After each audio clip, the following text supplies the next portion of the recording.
Hi, today I've just learned an interesting thing about timestamps in Squirrel and wanted to share with you my discoveries.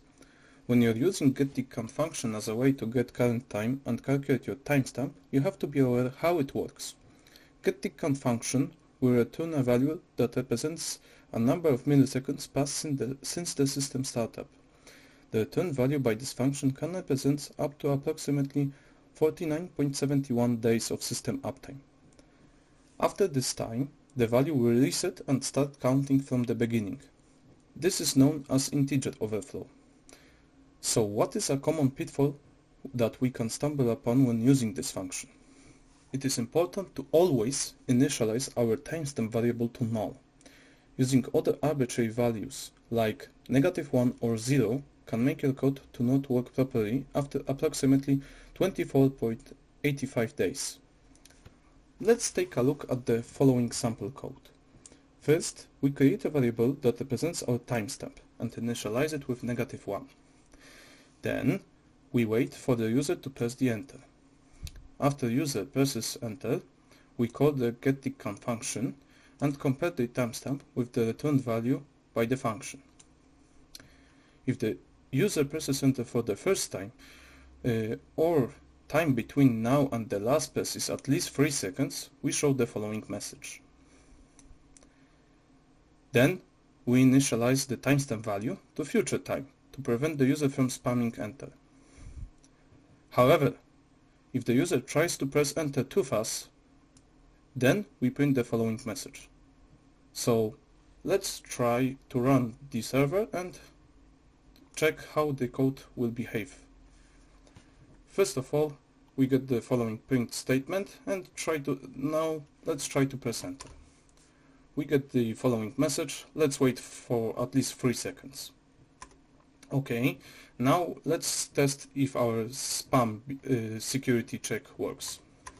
As we can see, everything behaves normally, or at least that's what we are used to think.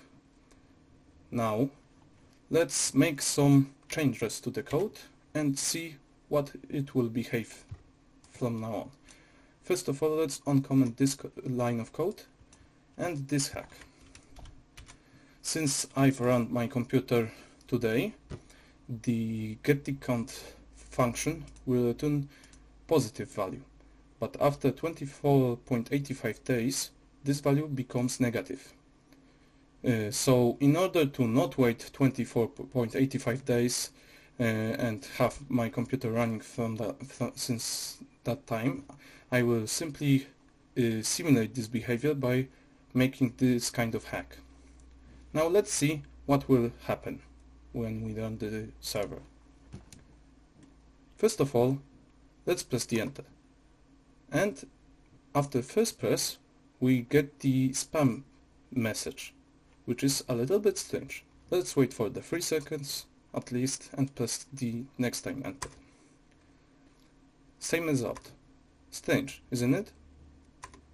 So how can we fix it? As I stated before, the simple fix for this problem is to simply replace any arbitrary values that are used to initialize our timestamp variables to simply null.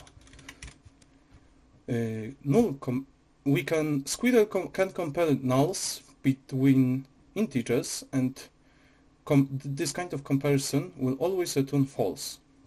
Null is always the value that is lesser than the integer. So let's take a look how now the program will behave with the following print statements, hacks, and other stuff. We get the following message.